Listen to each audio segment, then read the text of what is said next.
લાગે છે કે ચાવી અટકી ગઈ છે. અમારી સાથે ચાલાકી કરે છે. ચૂપચાપ તિજોરી ખોલ. આ કેવી વાત કરો છો તમે? એક તો હું તમને તમારી વસ્તુ અપાવવામાં મદદ કરી રહી છું. તમને વિશ્વાસ ના આવતો હોય તો આ રીત તિજોરી રાતે ખોલીને જ લઈ લો.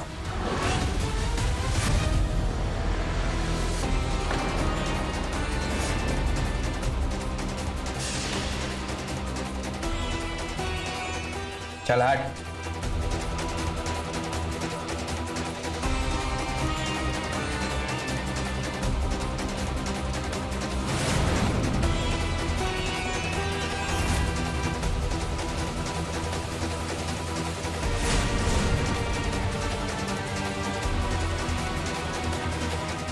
મને તો લાગે છે આ ચાવી જ ખોટી છે. ના ના, આ તિજોરીની જ ચાવી છે. થોડું ધ્યાનથી ટ્રાય કરો ને તો ખુલી જશે. ટ્રાય તો કરો. જરા ધ્યાનથી કરવું પડશે, થઈ જશે.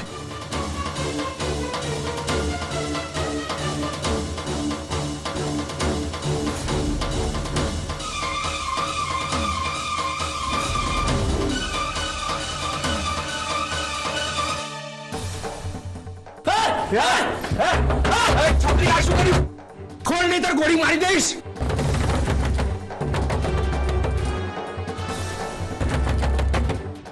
આ છોકરી શું કરવા માંગે છે? આપણને બંનેને બંધ કેમ કરી દીધા?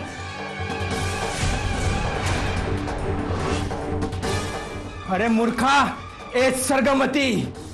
આ જો આપણને બંધ કરીને જતી રહી. તોડ દરવાજો હવે.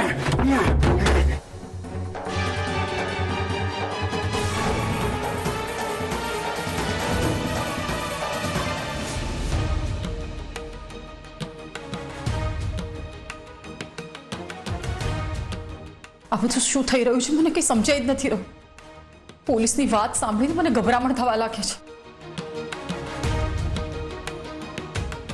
શું થયું?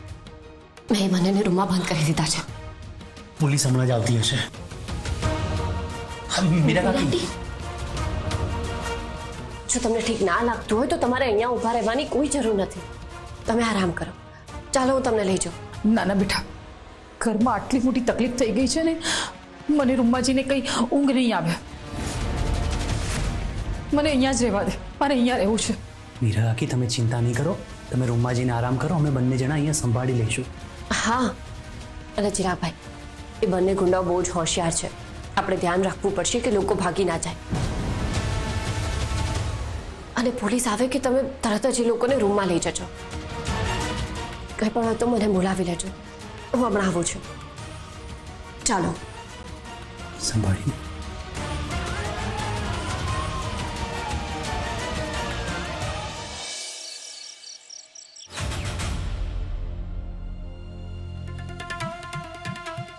લો કાકી, આજે કાનો જીદ કરતો હતો એટલે શીરો બનાવ્યું હતું કે તમને આપી આવું. તમને ભાવે છે ને?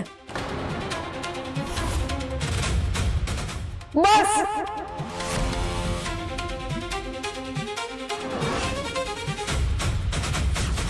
તારી સ્થિતિનું તને ભાન નથી? આ 3 મહિના પહેલા તારો પતિ મરી ગયો અને તું શીરો બનાવીને મારી પાસે આવી છે? તને શું લાગ્યું તારા જેવી વિધવા સ્ત્રીના હાથનો બનાવેલો શીરો હું ખાઈશ? મેં તો કાના માટે. ચૂપ! બહુ બોલી લીધું તે અને બહુ સાંભળી લીધું મેં. અરે બાળક તો જીદ કરે, એને કહેવાનું હોય, સમજાવવાનું હોય કે તારા પપ્પા મરી ગયા છે. હા, ઘરમાં આવી મીઠાઈ બનાવીને ન ખવાય. અરે કોઈ મરી ગયું હોય એનો શોક તો પાડવો પડે ને. અને આ તે તારી કેવી હાલત કરી નાખી છે. તારો પતિ મરી ગયો છે અને તું આવી સાડીઓ પહેરીને ફરે છે. વિધવા છે તે. સફેદ સાડી પહેરવી જોઈએ. પણ વિધવા થઈ ગઈ, શોખ હજુ ઓછા નથી થયા લાગતા. વિધવાએ છે ને ઘરના કોઈ એક ખૂણામાં પડ્યું રહેવાનું હોય. આમ રાતમાં તારું મોઢું બતાવીને મારી રાત ન બગાડ. આ તો અપચુકન થાય. કંઈક ને કંઈક ખોટું જ થશે. ભગવાન જાણે કે તે કેવા કર્મો કર્યા હશે કે તારે આ ઉંમરે વિધવા થવાનો વારો આવ્યો. પણ આટલું બધું થયું ને છતાંય તે કોઈ બોધપાઠ લીધો લાગતો નથી. હવે આ વાડકી લઈને જા. તારા હાથની બનાવેલી કોઈ પણ વસ્તુ મારા ઘરમાં ન આવવી જોઈએ. અને તારા હાથનું ખાઈને મારે મારું નસીબ નથી બગાડવાનું. હા, અપશુકનનું બીજું નામ એટલે તું. કેવી સ્ત્રી છે જે પોતાના પતિનું સુખ ન સાચવી શકી અને બીજાના ઘરમાં સુખ વેચવા નીકળી છે. કેટલી નિર્લજ્જતા ભરી છે તારામાં. જા હવે, જા ને. અરે અપશુકનની શરૂઆત થઈ ગઈ. નીકળ હવે.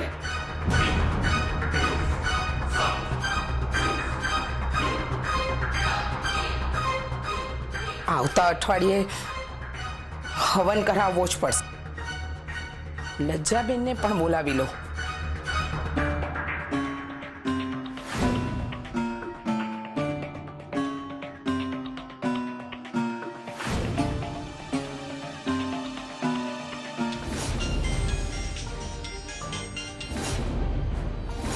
હલો હલો મીરા, આ લજ્જાબેનનો ફોન કેમ નથી લાગતો? ગાયત્રીબેન, લજ્જા ભાભી સુરત ગયા છે. પોખરાજભાઈની તબિયત બહુ જ ખરાબ થઈ ગઈ છે એટલે એમની સાથે રહેવા ગયા છે. મેં પોખરાજ કુમારને પણ ફોન કર્યો હતો પણ એમનો પણ ફોન નથી લાગતો. કઈ વાંધો નહીં. હા, મારે છે ને હવનનું આમંત્રણ આપવાનું હતું તો તમે એમને જણાવી દેજો. તમારે અને તમારા આખા પરિવારે મારા ઘરે આવવાનું છે. હું તમને આમંત્રણ આપવા માટે ફોન કરવાની જ હતી પણ સારું થયું તમારી સાથે પણ વાત થઈ ગઈ. ગાયત્રીબેન, તમે અમને યાદ કર્યા એ બદલ તમારો ખૂબ ખૂબ આભાર. પણ અત્યારે આવવું શક્ય નથી કેમ કે ધ્વનિતનું મૃત્યુ થયું છે. અમને સૂતક લાગ્યું છે એટલે કોઈ પણ ધાર્મિક કાર્યમાં અમે ભાગ નહીં લઈ શકીએ. શું? ધ્વનિતનું મૃત્યુ? પણ આવું કેવી રીતે બન્યું? હજુ તો એની ઉંમર જ શું હતી? ગાયત્રીબેન, વાત બહુ જ લાંબી છે. અત્યારે હું તમને કોઈ વાત કરી શકું એમ નથી. ઘરમાં શોકનું વાતાવરણ છે. પછી વાત કરીશ. રાખું છું ફોન. હું પણ અત્યારે હવન નહીં કરાવું. મોટી બા પણ ભાંગી પડ્યા હશે ને. હું આવું છું ત્યાં.